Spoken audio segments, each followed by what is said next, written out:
Okay, here's a question about the widow's mite. A great passage here in Mark chapter 12, verses 38 to 44.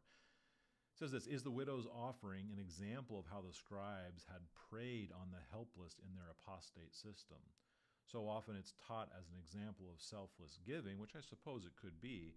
However, the statement in verse 40 about how the pompous scribes devour widows' houses seems to connect to verses 41 to 44 that describe her giving until she was destitute. Probably not a real requirement, but a result of the apostate system." And I think this question is absolutely astute, and I so appreciate it because the question gets us back to the text.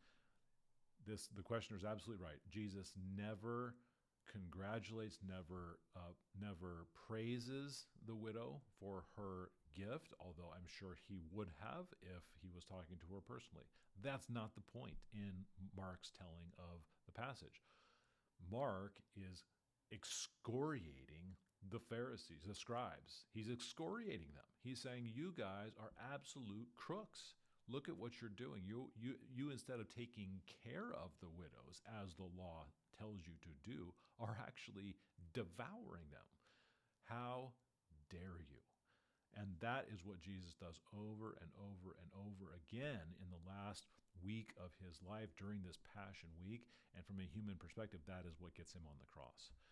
So it fits in perfectly with the other passages that we have read in Mark where Jesus is challenging, confronting, exposing the religious leaders to their open shame. And so, yes, I think you're absolutely right on, and I appreciate the question and the way in which it directs us back to the